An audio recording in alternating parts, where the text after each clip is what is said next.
Hello friends, super കൺമണി സീരിയലിൻ്റെ latest episode റിവ്യൂയിലേക്ക് എല്ലാവർക്കും സ്വാഗതം. അങ്ങനെ ഗോകുലും അതുപോലെ കൺമണിയും കൂടി സംസാരിക്കുന്നുണ്ട് കേട്ടോ. കൺമണിയെ കണ്ണു തുറപ്പിച്ച ഒരാളാണ് കേട്ടോ ഗോകുല്. ക്രിസ് സാറ് നല്ലവനാണെന്നും അദ്ദേഹം അപ്പയെ ചതിക്കില്ല എന്നൊക്കെ പറയുമ്പോഴത്തേനും കൺമണിക്ക് സന്തോഷമാവുന്നുണ്ട്.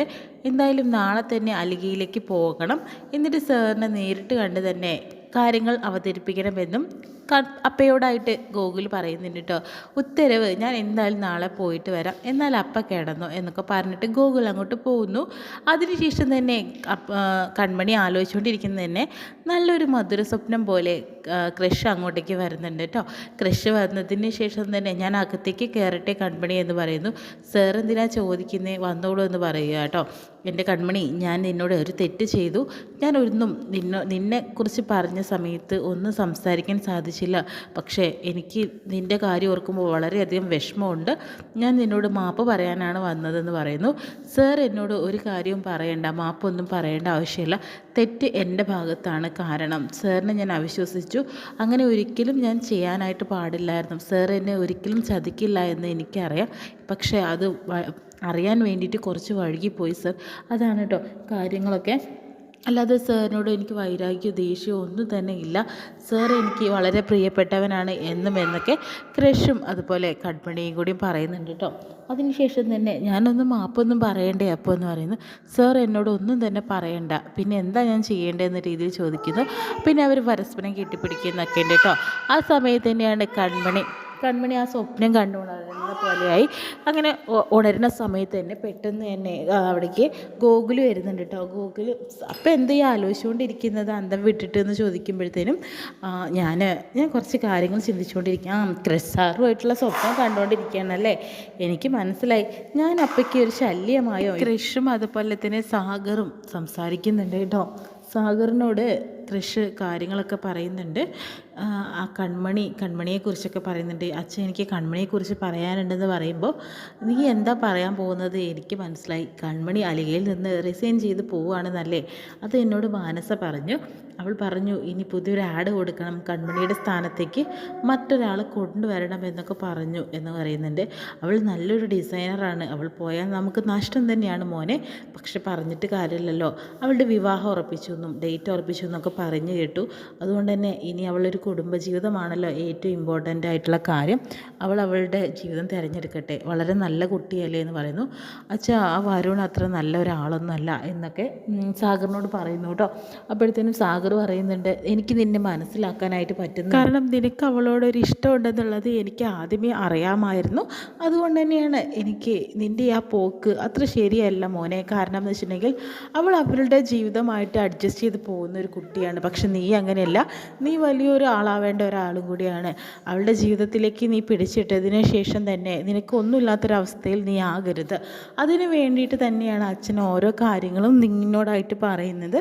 നീ മാനസികമായിട്ടുള്ള വിവാഹം ഉറപ്പിച്ചു, അത് എത്രയും പെട്ടെന്ന് നടത്തണം എന്നൊക്കെ പറയുന്നുണ്ട്. പിന്നെ ഞാനും അതുപോലെ തന്നെ അമ്മയും കൃപയും കൂടി നാളെ ജർമ്മനിയിലേക്ക് പോകും. കൃപയുടെ അസുഖം മാറിയതിന് ശേഷം, അതായത് കൃപ പഴയ രീതിയിലായതിന് ശേഷം മാത്രമാണ് ഞങ്ങൾ ഇനി തിരിച്ചു വരികയുള്ളൂ എന്നും സാഗർ കൃഷ്ണനോട് പറയുന്നുണ്ട്. ചേച്ചിയമ്മ പറഞ്ഞു വരുൺ നല്ലൊരാളാണ്, അവൻ കൺമണിയെ പൊന്നു പോലെ നോക്കിക്കോളും എന്നൊക്കെ. അതുകൊണ്ട് തന്നെ മോൻ അതിനെക്കുറിച്ചൊന്നും വിഷമിക്കേണ്ട കാര്യമില്ല കേട്ടോ. ഇനി അവളുടെ ജീവിതം അവൾ തന്നെ തിരഞ്ഞെടുക്കട്ടെ. പിന്നെ കൺമണി വേക്കൻസിയിലേക്ക് പുതിയൊരാളെ കൊണ്ടുവരേണ്ട കാര്യമല്ലേ, അത് നീയും മാനസയും എന്താണെന്ന് വെച്ചാൽ ചെയ്താൽ മതി എന്നൊക്കെ പറയുന്നുണ്ട്. ഞങ്ങൾ തിരിച്ചു വന്നാൽ ഉടനെ നിങ്ങളുടെ വിവാഹം നടക്കും, എന്നിട്ട് നിങ്ങൾക്ക് രണ്ടുപേർക്കും കൂടി കമ്പനി തരണമെന്നാണ് എൻ്റെ ആഗ്രഹം. ഞാൻ കുറച്ച് ഒഴിഞ്ഞു നിൽക്കാനായിട്ട് തീരുമാനിച്ചിട്ടുണ്ട് മോനെ എന്നൊക്കെ പറയുന്നുണ്ട് കേട്ടോ. പിന്നെ ഓർത്തോ, നീ നന്നായിട്ട് തന്നെ സൂക്ഷിക്കണം. മാത്രമല്ല മനസ്സിനെ നമ്മൾ ആഗ്രഹിച്ചതുപോലെ ചിലപ്പോൾ നടന്നൊന്നും വരില്ല എന്ന് വെച്ചിട്ട് ഇങ്ങനെ വിഷമിച്ചിട്ട് നിൻ്റെ ഭാവി നീ ഇല്ലാണ്ടാക്കണ്ട എന്നൊക്കെ പറഞ്ഞു കൊടുക്കുന്നുണ്ട് കേട്ടോ കൃഷ്ണനോട് സാഗർ. അതിനുശേഷം തന്നെ പിന്നീട് കൺമണിയുടെ വീട്ടിലാണ് കാണിക്കുന്നത്. അമ്മായിമാരെയൊക്കെ കാണിക്കുന്നുണ്ട് കേട്ടോ. അമ്മായിമാരും അതുപോലെ കൺമണിയാണ് കാണിക്കുന്നത്. കൺമണിയാണെങ്കിൽ കുളിച്ചൊക്കെ വരുന്ന സമയത്ത് തന്നെ അമ്മായിമാർ അവിടെ നിൽക്കുന്നുണ്ട്. അതിനുശേഷം തന്നെ നീ എങ്ങോട്ടാണ് രാവിലെ തന്നെ കുളിച്ചിട്ടൊക്കെ, നിൻ്റെ പനിയൊക്കെ മാറിയെന്ന് പറയുന്നു. പനിയുള്ള സമയത്ത് കുളിക്കേണ്ട കാര്യമുണ്ടോ കൺമണി എന്ന് ചോദിക്കട്ടോ ചെയ്യുന്നത്. അത് എനിക്കിന്ന് ഓഫീസിൽ പോകണമെന്ന് പറയുന്നു. നീ ഓഫീസിൽ പോകണം, നീ ഈ പനിയും വെച്ചിട്ടാണ് ഓഫീസിൽ പോകണം, അതിൻ്റെ ആവശ്യമൊന്നുമില്ല, നീ ഇവിടെ ഇരുന്നാൽ മതി എന്ന് പറയുന്നു. പിന്നെ അവിടെ പോയിട്ട് എന്താ കാര്യം, ആ എം ഡിയും ജി എമ്മും എല്ലാം ഒരേ കണക്കാണ്, നീ അങ്ങോട്ട് പോകണ്ട എന്ന് പറയുന്നുണ്ട് കേട്ടോ. എനിക്ക് പോയേ പറ്റുള്ളൂ എന്നൊക്കെ പറഞ്ഞു കൊടുക്കുന്നുണ്ട്. അതിനുശേഷം തന്നെ അവിടേക്ക് ധനലക്ഷ്മി വരുന്നുണ്ട്. എന്താ കൺമണി, ഇന്ന് നീ പോയിട്ട് അവിടെ റിസൈൻ ചെയ്ത് വരുമല്ലോ അല്ലേ? അതാരാ പറഞ്ഞ ഏട്ടത്തിയോട് ഞാൻ റിസൈൻ ചെയ്യാനാണ് പോകുന്നത് എന്നുള്ളത്? പിന്നെ എന്തിനാ നീ പോകുന്നത്? നിൻ്റെ കല്യാണം ഉറപ്പിച്ചത് നിന്നെ മറന്നോ? വരുണായിട്ട് നിൻ്റെ വിവാഹം ഉറപ്പിച്ചതല്ലേ, പിന്നെ എന്താ നീ എന്ത് കൂത്തം കാണാനായിട്ട് നീ നിൽക്കുന്നത്? അവൻ പറഞ്ഞാൽ നീ കേട്ടാൽ മതി. വരുണുമായിട്ടുള്ള ഉറപ്പിച്ചത് നിങ്ങളല്ലേ, ഞാനല്ലല്ലോ. എനിക്ക് വരുണായിട്ടുള്ള കല്യാണത്തിന് ഒട്ടും തന്നെ താല്പര്യമില്ല എന്ന് പറയുന്നു. എന്താ നീ പറഞ്ഞ ഇത്രയും ആളുകളെ വിളിച്ചിട്ട് നിങ്ങൾ കല്യാണം ഉറപ്പിച്ചിട്ട് എന്നോട് ഇങ്ങനെ പറയാൻ നിൽക്കരുത് കൺമണി എന്ന് പറയുന്നു കേട്ടോ. എനിക്കൊരു വരുണിനെ ഇഷ്ടമല്ല, അരികയിൽ നിന്ന് റിസൈൻ ചെയ്യണോ വേണ്ടേ എന്നുള്ളത് ഞാൻ തീരുമാനിക്കും. ഏട്ടത്തി എൻ്റെ കാര്യത്തിൽ ഇടപെടാനേ വരണ്ട, ഏട്ടത്തിയുടെ കാര്യം നോക്ക് എന്നൊക്കെ പറയുന്നുണ്ട്. നീ അങ്ങനെ എൻ്റെ കാര്യം നോക്കാൻ പഠിപ്പിക്കേണ്ട എന്ന് പറഞ്ഞിട്ട് രണ്ടുപേരും കൂടി നന്നായിട്ട് തന്നെ വഴക്ക് കൂടുന്നു കേട്ടോ. കൺമണിയും അതുപോലെ തന്നെ ധനലക്ഷ്മിയും അമ്മായിമാർ പിടിച്ചു മാറ്റുന്നുണ്ട് കേട്ടോ. അതിനുശേഷം തന്നെ വരുന്നുണ്ട് ഗോകുൽ കൺമണിയും കൂടെ. അപ്പേ ഒരു കാര്യം കൂടി പറയാനുണ്ട്, എന്തായാലും അപ്പം ഇന്ന് ഓഫീസിൽ തന്നെ പോകണം, പോയിട്ട് തന്നെ ക്രിസ് സാറിനോട് നേരിട്ട് കാര്യങ്ങൾ പറയണം. പിന്നെ ആ ലോണ് വാങ്ങിയതിന് ശേഷം വരുൺ ചേട്ടൻ്റെ ആ കടമൊക്കെ വീട്ടിയിട്ട് ക്രിസ് സാറുമായിട്ട് ഒന്നിക്കാനായിട്ട് നോക്കണം എന്നൊക്കെ പറയുന്നു. 101 പവൻ്റെയും 10 ലക്ഷം രൂപയല്ലേ, അതൊക്കെ അമ്മ നോക്കിക്കോളും, അപ്പം ഇതൊന്നും കണ്ട് പേടിക്കേണ്ട കാര്യമൊന്നുമില്ല എന്നൊക്കെ പറഞ്ഞു കൊടുക്കുന്നുണ്ട് കേട്ടോ. അതിനുശേഷം തന്നെ ഒരു കാര്യം ചെയ്യും എന്ന് പറഞ്ഞ് നിൽക്കുന്ന സമയത്ത് തന്നെയാണ് മാനസ് വിളിക്കുന്നുണ്ടല്ലോ. മേഡം എന്തിനാവും വിളിക്കുന്നതെന്ന് പറഞ്ഞ് ഞാൻ സ്പീക്കറിലിടാം, നീയും കൂടി കേൾക്കുമല്ലോ എന്ന് പറയുന്നു കേട്ടോ. അങ്ങനെ ഗോകുലും കേൾക്കുന്നുണ്ട്. അപ്പോൾ മാനസ്, കൺമണി പിന്നെ നീ പത്രപരസ്യം ഇന്ന് കണ്ടോ എന്ന് ചോദിക്കുന്നുണ്ട്. എന്താ മേഡം എന്ന് പറയുന്നു. കൺമണിയല്ലേ ഒരു ആഡ് കൊടുക്കാനായിട്ട് പറഞ്ഞത്, ഞാൻ തീർച്ചയായും ഇന്ന് കൊടുത്തു. കൺമണി പറഞ്ഞുകൊണ്ടാട്ടോ നേരത്തെ തന്നെ കൊടുത്തു, ഞാൻ ഒരുപാട് വട്ടം ആലോചിച്ചു എന്ന് പറയുന്നുണ്ട്. കൺമണിയുടെ വേക്കൻസിയിലേക്ക് പുതിയൊരാളെ നിയമിക്കണം എന്നുള്ള ആഡ് തന്നെ കൊടുത്തിട്ട് ചീഫ് ഡിസൈനറായിട്ട്. എന്തായാലും കൺമണി എന്തായാലും ഓഫീസിൽ വന്നിട്ട് അന്വേഷിച്ച് തന്നെ മനോജ് ആ പത്രവാർത്ത കാണുന്നുണ്ട് കേട്ടോ. പത്രവാർത്ത കാണുന്ന സമയത്ത് തന്നെ ധനലക്ഷ്മി വിളിച്ച് പറയുന്നുണ്ട്, നോക്കി ലക്ഷ്മി ഇതൊരു ആഡ് കണ്ടോ, കൺമണിയുടെ വേക്കൻസിയിലേക്ക് എന്നല്ല പറഞ്ഞ് ആലികയിലേക്ക് പുതിയൊരു ഡിസൈനർ ആവശ്യമുണ്ടെന്നൊക്കെ പറഞ്ഞിട്ടൊരു പരസ്യം വന്നിട്ടുണ്ടെന്ന് പറയുന്നു. ഇത് പിന്നെ വെറുതെ ആയിരിക്കും, ആലികയിൽ പുതിയ സ്റ്റാഫിന് വേണ്ടി വരിക്കും, അതായിരിക്കുമല്ലേ എന്ന് പറയുന്നുണ്ട്. അതും നല്ലത് കൺമണിയുടെ വേക്കൻസിയിലേക്ക് തന്നെയാണ് പറയുന്നുണ്ട് കേട്ടോ. അതിനുശേഷം കൺമണി അങ്ങോട്ട് വരുന്നുണ്ട്.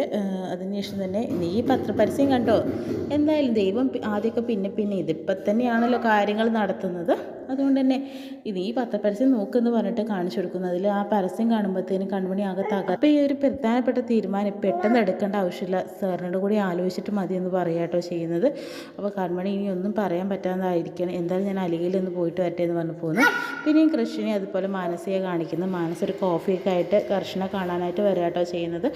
അതിനുശേഷം തന്നെ കോഫി കൊടുക്കുന്നുണ്ട്. ശേഷം എനിക്ക് വേണ്ടാന്ന് പറയുന്നു. എന്തായാലും ഒരു കോഫി കുടിക്കുക കൃഷ്, കാരണം ഞാൻ ആദ്യമായിട്ട് ഇട്ട ഒരു കോഫി എനിക്കൊന്നും വേണ്ട എന്ന് പറയുന്നുണ്ട്. എന്തായാലും ഞാൻ ഇട്ടിട്ട് വന്നാലേ കൃഷ്, ഒന്ന് ചുണ്ടോണ്ടൊന്ന് മുട്ടിച്ചാൽ മാത്രം മതി എന്ന് പറയുന്നു. അങ്ങനെ ഗതി കോഫി കുടിക്കുന്നു കേട്ടോ. അപ്പോഴത്തേനും ബാക്കി മാനസയും കുടിക്കുന്നുണ്ട്.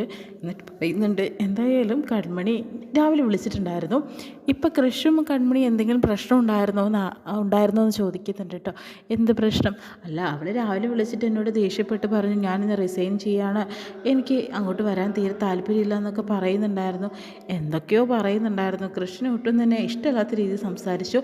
ഒരു നട്ടലില്ലാത്തവൻ്റെ കമ്പനിയിൽ ജോലി ചെയ്യാൻ തനിക്ക് താല്പര്യമില്ല എന്നൊക്കെയാണ് അവൾ പറഞ്ഞത്. ഇതൊക്കെ കൃഷ്ണ ഉദ്ദേശിച്ചത് തന്നെയല്ലേ അവൾ പറഞ്ഞത് എന്നൊക്കെ മാനസ കൃഷ്ണനോട് പറയുന്നുണ്ട് കേട്ടോ.